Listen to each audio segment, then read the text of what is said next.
No, no, ¿por qué no?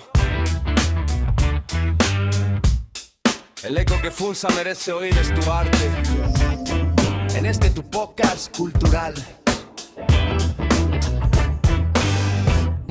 ¿Por qué no hablar de quienes están transformando el territorio desde las artes, desde las narrativas?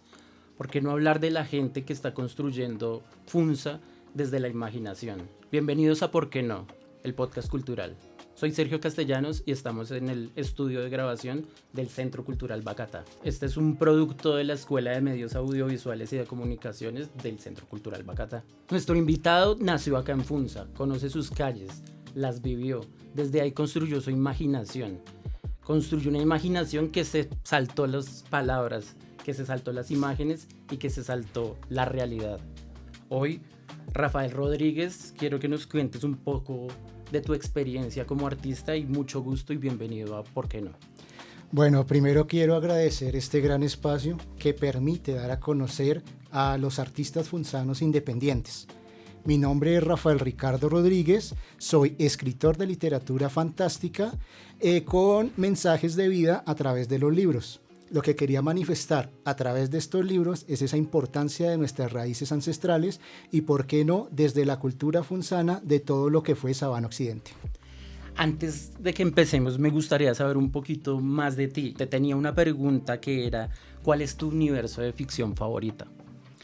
Bueno, en sí yo me giro más hacia la fantasía, lo que es como épica, que se puede considerar, haciendo alusión, si se puede, al modo extranjero, digamos como trabajan Crónicas de Narnia, o haciendo alusión a modo Colombia, como se trabajaban propuestas como lo que era Zorro, el libro de Jairo Aníbal Niño, donde manifestaba a través de una historia de fantasía cómo era la evolución a través de la selva, el contacto con los animales, como se veía con el ave tente. Entonces, más que todo va como con estas ficciones que representan un poco lo que es la realidad. En este caso quiero manifestar realidad colombiana.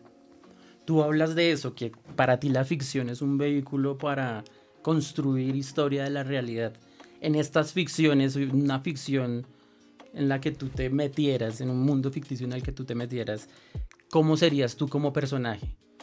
Digamos que yo no quería abordar esta literatura como lo hacían, digamos, el diario de las noticias, donde todo lo cuentan con realidades crudas. Yo quería, digamos, también manifestar esto hacia lo que es la juventud y la niñez. ¿Cómo se le entra a un niño? A través de una fantasía.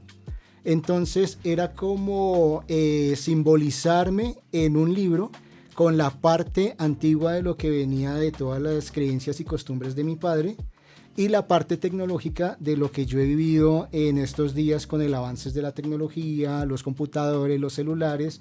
Entonces, ¿por qué no manifestar esta opción como si yo fuera un personaje? Yo en sí, el personaje que me abordo es el pequeño Arucario. ¿Por qué? Porque soy alguien que está aprendiendo de cómo era el mundo antiguo. Alguien desde el mundo moderno visto y aprendiendo todo lo que es la parte antigua y ancestral. También pone el niño de ciudad. Digamos que una parte de mi esencia la manifiesto en la que es el niño de indígena y el otro el niño de la ciudad. Él va a ser, cada uno va a ser al revés. Él va a aprender lo que es la tecnología y Evickson va a aprender lo que es la parte ancestral. Van a ser amigos y así van a defender esos territorios. Está bien interesante ese ejercicio del equilibrio, ¿no? Yo pensaba como alguien, como un niño, como un adolescente, se da cuenta que quiere ser un narrador de historias. Bueno, eso es muy importante. Digamos, a un niño en sí o a la juventud no se le puede obligar de una, no, tienes que hacer arte, vas a hacerlo. El consejo que le doy primordialmente a lo que es la juventud es traten de expresar lo que ellos sientan, ya sea no solamente a través de la literatura, a través de la danza, de la poesía, a través del deporte mismo. Uh-huh. Pero digamos lo que quería era que en sí el niño no se llene de egos o de que voy a buscar un reconocimiento, sino que todo va llegando en sí acorde a cómo vas trabajando la historia. De hecho, tú vas trabajando una historia y estos reconocimientos van llegando es con ese mismo empeño y dedicación que tienes con tus historias o con tus proyectos. ¿Y cómo fue para ti descubrir que querías convertirte en un escritor? Mira que mis primeros pinitos en lo que era literatura fue a partir del colegio. Yo estudié, si puedo decirlo, en el Oliva Caicedo. allá fomentaban un poquito lo que es la premiación de fábula y cuento, y comencé con esos primeros pinitos en cuentos cortos. Lo mío, al principio yo no hacía tanto la novela larga, sino cuentos cortos y fábulas. Gané algunos reconocimientos y premios que me llevaron como a darle como una importancia a la literatura. Mira que cuando hicieron esos cursos de centro de interés, donde la mayoría eligen, por ejemplo, microfútbol, tenis de mesa, en mi caso me gustó mucho que hubo un taller artístico y me metí por esa parte. Entonces comencé como a incursionar en lo que era la parte de la ilustración y también con la parte de la literatura. En ese entonces, como lo manifestabas, era en cuanto cuento y fábula, pero me dio como esa primera impresión para meterme de lleno en la literatura conforme iba pasando los días. Me gusta mucho que me cuentes que desde chico tenías esas intenciones artísticas, narrativas. Cuéntame un poco cómo ha sido ese ejercicio de formarte como una persona que vive de la narración. Yo soy alguien que siempre tiene como un cuaderno a la mano y siempre me gustaba como si yo voy a un paseo, si yo hago una incursión, digamos, conozco nuevas experiencias, ahí me gusta como ir documentándolo. En la época no existía lo que eran las tablets, computadores, celulares, donde tú siempre estás tomando fotos o registro. En mi caso a mí me gustaba escribir. Digamos, voy a un campo, me gusta lo que vi, aquí hay una cascada, aquí hay, digamos, cómo fueron las costumbres de esos campesinos que nos recibieron. Me gustaba mucho anotar todo en un cuaderno. Y conforme a cómo iba evolucionando, iba al paso de, digamos, de aprender un poco más de literatura, porque en principio yo escribía como era normal, escribir, pero no tenía como esas fonéticas, versos o como se escribe en la literatura, que fui aprendiendo, digamos, como de personas que ya estaban más involucradas en la literatura, y ellos me fueron como fomentando y ayudando a cómo debía escribir, para que eso así mismo es como si fuera música o danza, eso lleva un ritmo. Y cómo debo manifestarlo a la persona para que vaya entendiendo en su imaginación a través de las metáforas, de las símiles y todo lo que expresa la literatura, en este caso de fantasía. ¿Y esos cuadernos que son como casi antropológicos, todavía los tienes? Los tengo totalmente como si fuera una colección, Un tesoro. Como si fueran las figuras de colección de un cómic, así lo tengo también de mis libros. Y cuando los lees, ¿qué encuentras? ¿Qué es ver ese pasado tuyo como el primer escritor que se encuentras puede decir ahí? que yo soy como un autocrítico. En la época escribía haciendo como si, uy, no, esto lo escribí yo, fue lo mejor. Pero ya cuando uno ve lo que escribió, uno dice, uy, no, me faltaba mucho en esa época. Pero obviamente uno ve toda la evolución y eso es lo rico de tener esos recuerdos, donde tú vas viendo el cambio a través de las edades de cómo va evolucionando esa literatura para darlo a conocer a las personas y que vayan entendiendo y que no sea una literatura tan enredada. Yo acojo entre lo simple, pero también dar a conocer todos estos versos y con toda esta literatura. Qué potente ese ejercicio de reconocer el proceso, ¿no? Es muy chévere. Y también quería hablar de tu historia personal, de tu familia. ¿Cómo fue, pues, entrar al arte? ¿Cómo lo vivieron desde tu familia? Bueno, en mi casa, mi papá, digamos, le llevaba el doble de edad a mi mamá. Y por eso digo que él me manifestó toda esa parte de la cultura ancestral, de la parte campesina, de la parte de la música que él escuchaba, que era muy antigua, y de cómo fue la crianza con mis hermanos, que nosotros nos adaptamos más como a la tecnología. Entonces, que ya escuchábamos nuestro rockcito, que ya estábamos con la tecnología, y fue como un salto de generaciones entre padre e hijo, donde literalmente uno lo dice como si él hubiera sido más como un abuelo que como un padre. Entonces fue como esas enseñanzas, y quise como aprender también de su mundo, como él quiso aprender también del nuevo mundo. Entonces me pareció interesante como hacer esa apuesta en un libro, una fantasía que revele, porque es que en mi libro lo hablo. En mi libro hay un abuelo del niño y él es algo, digamos, sobreprotector con el niño, pero a su vez el niño va a explorar todo lo que es la tecnología y eso. Y el abuelo también va a aprender del niño y juntos van a conjugar, aparte de ser abuelo y nieto, como esa amistad entre lo que era el antiguo mundo y el mundo moderno. Cuéntame cómo fue ese proceso de reconocer este territorio prácticamente como otro actor de estas narrativas que tú construyes. Mira que prácticamente he vivido toda mi vida aquí en Funza. Entonces, como te hablaba, mi padre llegó aquí desde las épocas que Funza era un retoño donde solo eran fincas, potreros, y yo tengo una colección de fotos de lo que es Funza y la evolución de lo que vino a ser esa antigua Funza a como viene a ser ahora Funza, que ya prácticamente, como dicen, es toda una ciudad, ¿no? Ya que no le envidia nada a Bogotá en cuanto a su infraestructura y en cuanto a su organización. Entonces sí vi toda esa parte evolutiva, cómo era el transporte de antes, y todo fue por conocimiento de mi padre. Quise expresar mucho también esa parte en el libro, también con esa riqueza indígena y esas raíces culturales que tiene el municipio, donde por ejemplo se veía que a nivel Bogotá, donde se acentuó primero la parte indígena, se puede decir que fueron en estos territorios de sabana. Lo que es Funza, Mosquera, Madrid, Facatativá, eran estas partes. Y quise manifestar eso a través de una historia de fantasía, pero que evoque esas realidades colombianas, donde no podemos forjar un futuro sin tener conocimiento de ese pasado de nuestras raíces indígenas, donde todo va de la mano, todo es un equilibrio, podemos avanzar, pero asimismo esa tecnología puede ayudar también al cuidado del medio ambiente, que es algo que también manifiesto mucho en el libro, y lo que es involucrar la parte de la fauna, que está, digamos, muy descuidada con todo ese avance del mundo moderno.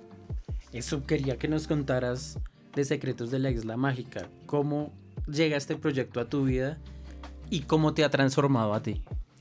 Bueno, este proyecto llega precisamente, como te dije, como por una herencia familiar de conocer cómo era el pasado.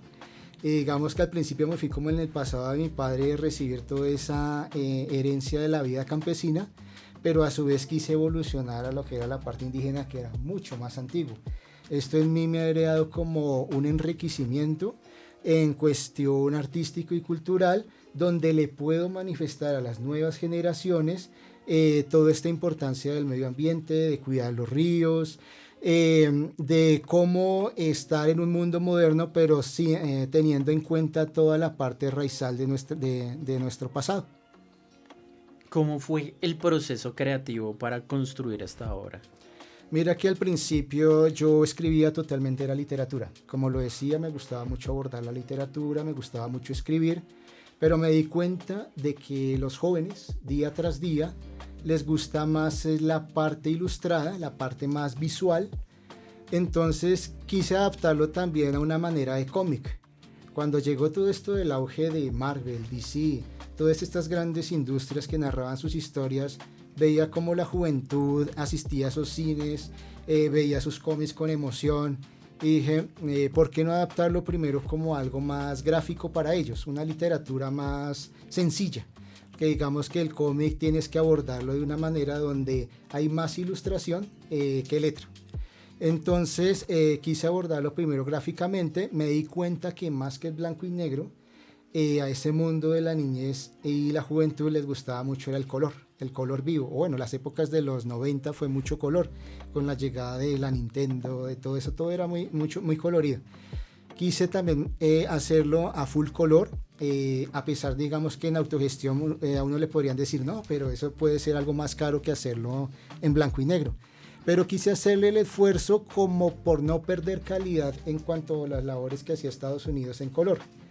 Yo puedo decir que en los 90 también tuve mucha influencia de lo que era el anime en esas épocas, y por eso cuando tú lees un cómic mío puedes ver tanto esa influencia americana como influencia oriental, y pues, se fusiona un poco como esos dos mundos, pero las historias son 100% colombianas. Yo quería que así como Estados Unidos o Japón trabajaban sus historias, ¿por qué no enriquecerlo con nuestras propias historias? Lo que eran nuestras leyendas aborígenes, lo que era toda nuestra cultura, la parte indígena. ¿Por qué no hacer héroes y villanos, pero más hacia lo que era Sudamérica? Lo que eran nuestras selvas y lo que eran nuestras costumbres. Es muy potente eso, ¿no? Construir cultura desde lo que somos, desde lo que sabemos, desde los territorios que habitamos. Me gusta saber mucho, quiero saber mucho de cómo fueron los retos creativos, técnicos, organizacionales que viviste construyendo esta obra que pasó de la literatura al cómic. Sí, como te digo, Sergio, no fue algo de la noche a la mañana, todo fue un proceso. Entonces, digamos, como al principio yo decía, no me considero el gran dibujante, no soy como tan ilustrador. Yo era más de las letras, amante de las letras, pero quería hacer una historia que fuera propiamente dibujada por mí. Digamos, vi los retos de otros artistas donde también hacían retos de 24 horas dibujando todo un cómic. Yo no llegaba ni a media página. Entonces fue un proceso de aprendizaje donde fui evolucionando en cuanto a la perspectiva, la luz, la sombra. En este caso, digamos, no nací aprendido en la ilustración, sino que fui aprendiendo poco a poco a darle esos matices al grafito, y a su vez, cuando llegó la parte digital, de empezar a aprender a lo que es la parte del color, de darle color a la historia. Entonces ya eran procesos tanto de dibujo, procesos de entintado, procesos de lo que es la parte del color, y luego vimos que también tenía otro trasfondo, que era la maqueteación. Me di cuenta, en el mundo del cómic hay muchos artistas alrededor del cómic donde uno hace una labor. A veces se puede decir que son industrias donde a veces tienen hasta de 50 a 80 personas haciendo un cómic. Pero en mi caso, en la parte autogestionada, yo quise elaborar y comenzar un aprendizaje poco a poco para poder llegar a hacer mi cómic. Aprendí la parte del maqueteado, lo que era la parte de InDesign, y empezar a maquetear mis viñetas. Y así fui dándolo a conocer, digamos, primero que todo en librerías independientes, cafés librerías. También mis primeros pinitos cuando llegó la Comic Con, y quise escribirme a ver qué pasaba. Y entonces sí, ahí me aceptaron, y fue un gran reto para mí llegar a un mundo donde obviamente te ibas a encontrar con artistas más poderosos que uno en cuanto al tema gráfico, donde fui conociéndolos y ellos también fueron enriqueciendo más el producto. Y a nivel de eventos, pues ya me encuentro, por ejemplo, lo que es Cómic, Filbo, Sofa y las ferias del libro de lo que es municipio de Sabana. ¿Cómo fue ese proceso de aventurarse a publicar por ti mismo, de hacer la autogestión? Al principio comentaba que era muy difícil hacer autogestión en Colombia, pero mira que con el pasar del tiempo vemos que las entidades, las instituciones, toda la parte gubernamental comienza a preocuparse por la parte cultural y artística, no solo a nivel de Funza, a nivel de Bogotá y Colombia. Donde por qué quise enriquecer el cómic también con un producto más colombiano y con nuestras costumbres colombianas, precisamente porque en la autogestión que hace lo que es gobierno, les gustaba mucho que resaltara la parte visual de, por ejemplo, hagamos de cuenta Funza. Ellos les gusta mucho que resalte la parte indígena, de la parte de nuestras raíces, de la parte de lo que fue Sabana Occidente. Entonces por eso me gustó mucho complementar un libro de ciencia ficción con cosas verdaderas, con cosas reales que sí sucedían en el día a día. Y cómo no darle a conocer a nuestra juventud todo lo que fuese pasado a través de lo que más les gusta a ellos, que es como el cómic y el manga. Y por eso se adaptó a cómic. Cuéntanos esos retos técnicos. Nos contabas que pues no arrancaste siendo dibujante y que literalmente pasaste a hacer todas las labores que se hacen en un estudio de cómic. ¿Qué retos encontraste ahí? El software, los costes, ¿qué encontraste ahí? ¿Qué retos técnicos te encontraste en ese mundo? La evolución de la juventud y las generaciones. Diría que cuando yo comencé se hacía cierto tipo de formato. Como dije, yo hacía la literatura, y en ese tiempo solo era literatura ilustrada, no se veía tanto el cómic. Cuando llegó toda esta industria del cómic a través de estas grandes marcas, vi que la juventud comenzó un proceso donde sí quería evolucionar a todo lo que era cómic e ilustración. Pero más adelante hubo otro contraste, que empezó a meterse más de lleno la tecnología. Entonces a la juventud comenzó a que deberíamos hacer más metaversos, más cosas interactivas. Y en este caso llegó, por ejemplo, todo lo de la realidad aumentada.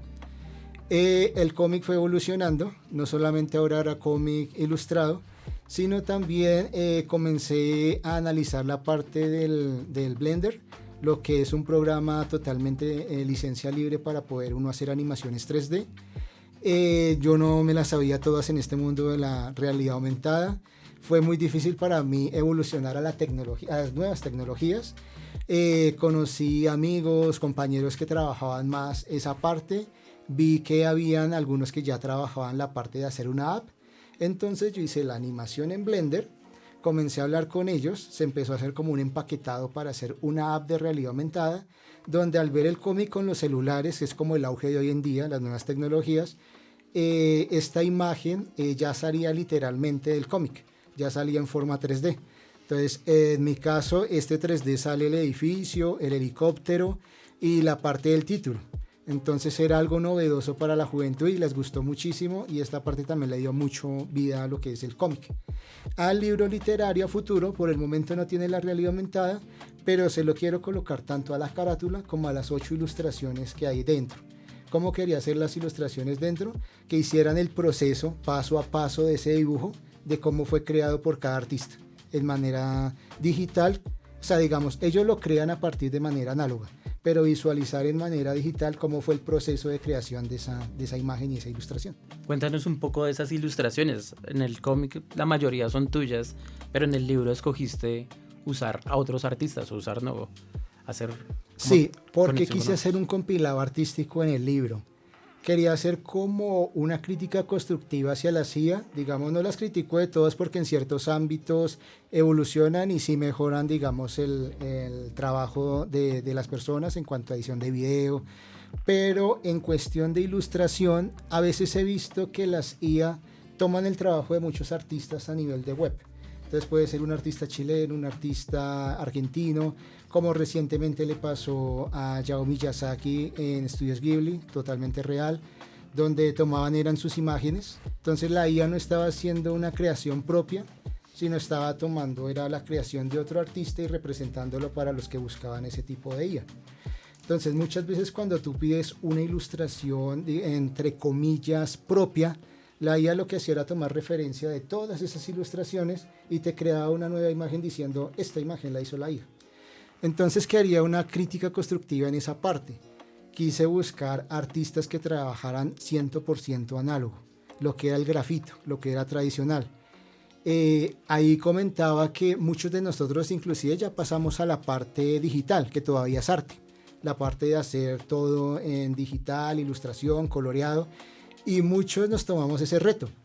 Vamos a hacer algo nuevamente dibujado, con grafito, en sombra y luz.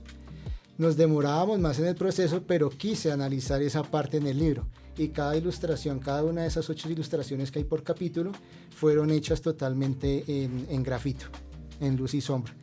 Procesos que podían demorar hasta 1 mes y medio para que esa ilustración, mejor dicho, captara todo lo que decía la literatura. Muy interesante porque nos cuentas que eres alguien de procesos, ¿no? Digamos, los procesos que hay alrededor de estos ejercicios de ilustración a mano, los procesos que has llevado de pasar de la palabra a la imagen, los procesos que te contaba tu padre de cómo se ha convertido Funza de un lugar plenamente rural a un lugar que tiene estas dos relaciones. Y quería saber qué de esos ejercicios de procesos cuenta tu cómic, que de eso queda en la narración del cómic. Bueno, antes quisiera decir que más que una evolución, fue como una adaptación. Uno terminaba adaptándose a las nuevas generaciones. En el cómic está incorporado precisamente todo lo que es la parte de cómo fue creciendo Funza. Entonces, desde sus raíces hasta toda esta parte evolutiva en cuanto ya tenemos hasta cubrimiento de las artes, porque digamos que eso hace parte mismo de esa evolución. Donde decía que antes los gobiernos no se preocupaban tanto por la parte cultural y artística, y hoy en día Funza en sí se ha convertido como en un eje principal. Lo puedo decir hasta con respecto de otros municipios, hay una fortaleza muy fuerte en el sector cultura y arte funzana, que también quise resaltar en el cómic. Entonces no solamente está la parte indígena, también está la parte cultural, también está la parte del avance de nuestras nuevas generaciones, la preservación del medio ambiente y lo que es el cuidado de la fauna. A través de nuestras mascotas la nueva juventud lo puede hacer. Yo veía que hablas precisamente de Funza, pero es una isla. ¿Por qué hay una isla si Funza es un municipio andino? Entonces ahora hablemos a nivel Colombia. El territorio colombiano quería hacer una metáfora, no llamarlo precisamente que la historia era en Colombia, sino quería ser como una ciudad gótica, así como o digamos metrópolis. Todo eso se sabe que es Nueva York, pero en sí lo tratan como una metáfora. En mi caso quise hacer lo mismo con Colombia. Yo quise llamarlo como la isla mágica, mágica porque estamos llenos de recursos naturales precisamente que son mágicos, ¿no? O sea, todo lo que es la fauna, la flora, todo lo que es aquí de cultura colombiana es enriquecedor. ¿Y por qué isla? Porque Colombia está ubicado, digamos que dentro de esos dos mares, ¿no? Tenemos Caribe y tenemos Pacífico. Entonces quise hacer una historia de fantasía como si fuera una gran isla y adentro en el sur está la selva y van construyendo ciudades donde va formándose un equilibrio entre lo que es antiguo y en lo que es nuevo. Entonces, en vez de, digamos, destruir selva por construir ciudades o en vez de preservar 100% de la selva, lo que quiero es como un equilibrio donde cada mundo pueda contribuir al otro para que los dos giren en un mismo entorno y puedan cooperar uno con el otro. A través del reciclaje, a través de las nuevas tecnologías.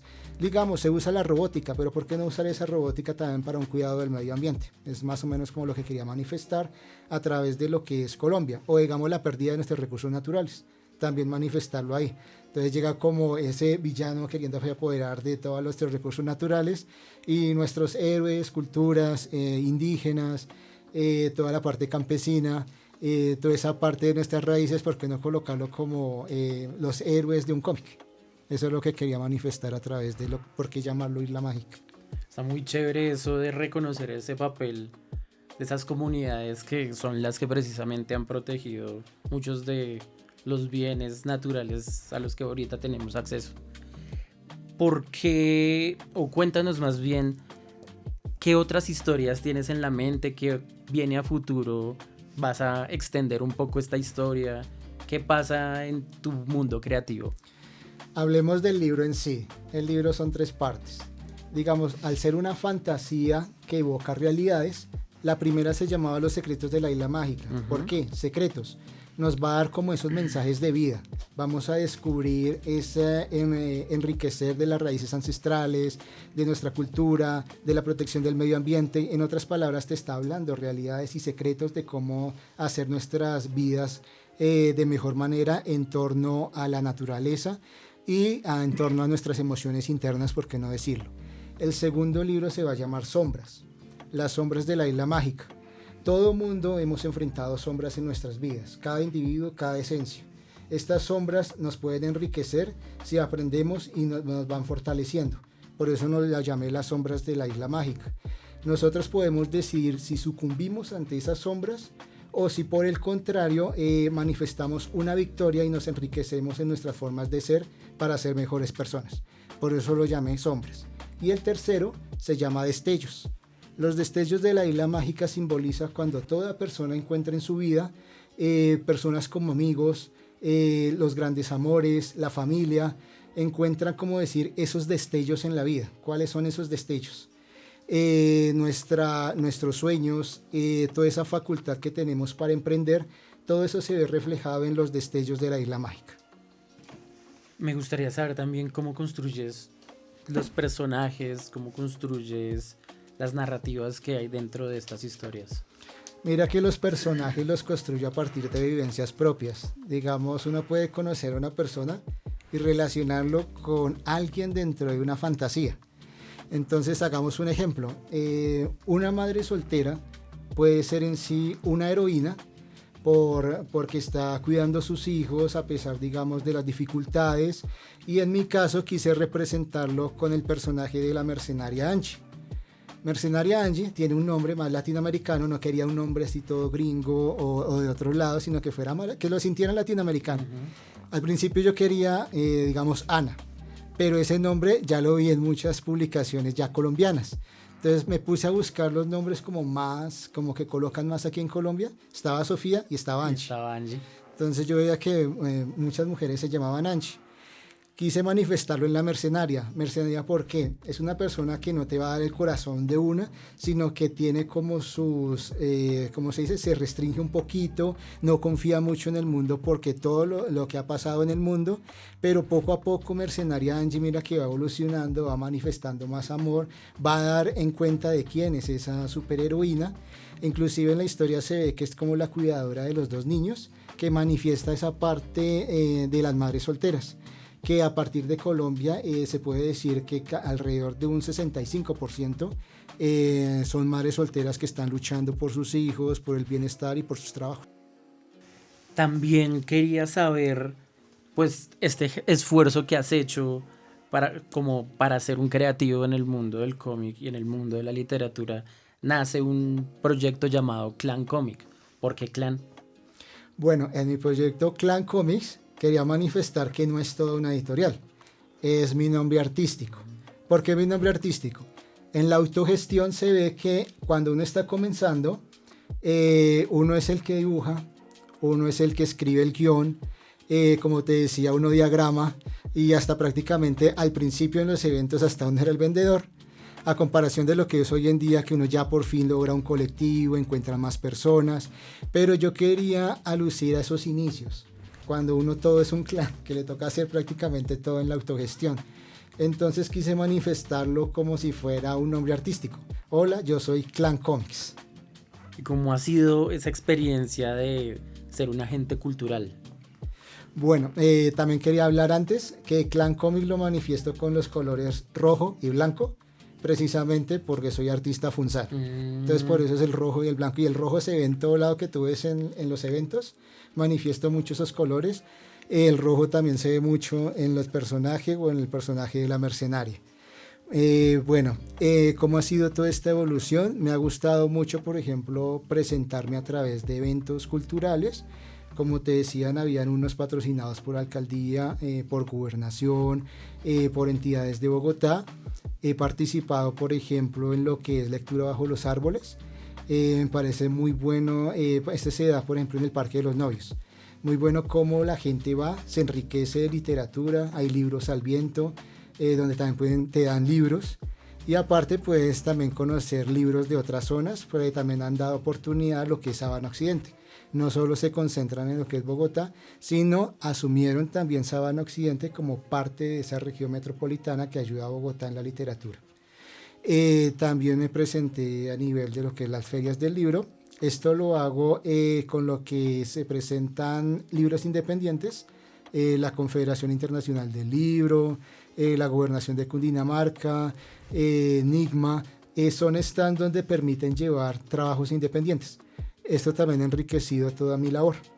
Y a nivel de FUNSA, lo que es las gestiones de la Feria del Libro de FUNSA, Pensares y Saberes y Sembraduras, donde he participado alrededor de 3 años, en estos últimos 3 años, y ha sido muy enriquecedor la parte de cómo ha evolucionado aquí a nivel cultura esos eventos. Ya hay más charlas, ya conozco más artistas aquí en literatura. Cuando uno decía en la época, uy, pero me encuentro como solo en este nicho, pero no, uno ve que ya hay más que abordan inclusive la fantasía. Me han dicho últimamente también para una charla donde 2 artistas también de fantasía se sumarían a este libro. Entonces también ha sido muy enriquecedor conocer a más artistas que trabajan la fantasía en literatura. Excelente. Yo he visto que eres un artista de procesos, que te has arriesgado a ser un aprendiz en muchas disciplinas distintas, y también sé que te has arriesgado a enseñar. Cuéntanos un poco cómo ha sido esa experiencia de saltar del aprendiz al maestro. Sergio, mira que uno no nace aprendido y nunca deja de aprender. En sí también he tenido oportunidades de talleres, más que todo yo me enfoco es en la niñez. La Fundación Rafael Pombo me dio oportunidad también de dictarle talleres a niños, donde le hicimos talleres de ilustración, de colorear. Los niños pintaron como una especie de cómic. Yo les decía que vamos a pintar para aprender qué son las viñetas, vamos a pintar una página cómica. Entonces hago como 5 viñetas. Te vas a enfocar en tu familia. Vas a colocar, digamos, a tu papito o a tu mamita como si fuera el héroe de la historia. ¿qué va a hacer por ti en esa historia? Entonces los niños se animaban mucho y como ellos estaban tan acostumbrados a todo lo que es el Hombre Araña, a todo lo que es toda esta parte de cómics, se emocionaron mucho y eso hicieron, yo esperaba que terminaban pronto. No, eso le hicieron unos detalles a esos dibujos, le hicieron detalle también a los globos de lo que decían los personajes. Yo tomé también registro y tengo en mi casa como esos nuevos personajes y por qué no involucrarlos en futuros cómics, decir, mira, este personaje nació de este niño que me dijo esto. Super. Y nombrar al niño como la autoría primordial la tuvo ese niño, a partir de ese niño se pudo hacer ese personaje. Y también se han dictado lo que son talleres de literatura, de aprender, digamos, como son niños, por ahora no les enseñar como la forma de cuento, de fábula, y que eso lo vaya enriqueciendo poco a poco, digamos, como así como yo lo aprendí al principio, que fue muy enriquecedor en mi época, ¿por qué no volverlo a hacer con la niñez? Muchísimas gracias por contarnos esta historia, contarnos como toda esta evolución creativa que has tenido. Quisiera saber cuáles son tus redes, que las personas que nos están viendo pues puedan conocer más de ti. Cuéntanos un poquito de eso. Claro que sí, yo como artista puedo decir que mi red social donde más me muevo es Instagram, porque es totalmente visual. Para todos, espero que me sigan, estoy como @clancomics, ahí en Instagram, @clancomics, quiero muchos seguidores en ese Instagram, quiero que vean todo el trabajo, todos los proyectos y todo lo que se va a trabajar a futuro. ¿Y dónde podemos conseguir la Isla Mágica? Bueno, Isla Mágica lo pueden conseguir en lo que es ferias del libro, tanto de municipios de Sabana Occidente como en Filbo, Bogotá, y no solamente en eventos, mira que también lo pueden conseguir en lugares, librerías públicas, cafés que trabajan para independientes, como Yaga Librería Café, como Spooky House, son varias en Bogotá. Queríamos extendernos un poquito a lo que es Palmira, a lo que es el Valle, o lo que es Bucaramanga, intentando hallar esas librerías independientes que apoyan productos locales para que el usuario lo pueda encontrar todo el tiempo y no solamente tenga que esperar a las ferias. Y hay una página llamada Autores Editores donde también lo pueden conseguir ahí. Listo. Muchísimas gracias por participar con nosotros en este podcast. Fue una experiencia muy interesante poder hablar contigo.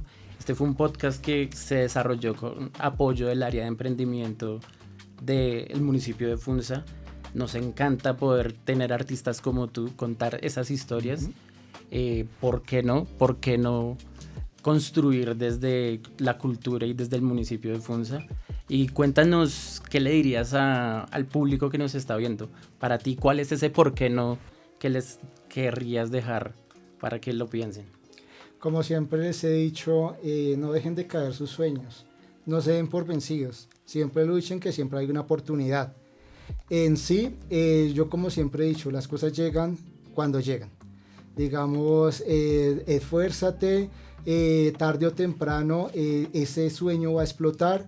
Mira que en mi caso, yo cuando trabajé independientemente no esperaba tanto apoyo, y cuando fui a la Filbo, cuando hice conocer este libro, cuando hice conocer el cómic, cada vez conocía más amigos, compañeros que trabajaban en esto, conocía gente que trabajaba en el sector, que me fueron apoyando, que me fueron enriqueciendo, y hoy en día ya puedo estar, por ejemplo, en lo que son entrevistas, podcasts. Recientemente estuve en un reportaje de la revista literaria española Furia Literaria, entonces todo eso es muy enriquecedor y me ha llenado de mucha alegría a mí como escritor, y siempre les digo, luchen por sus sueños. Listo, muchísimas gracias. Gracias a todos y gracias por esta invitación. No, ¿por qué no?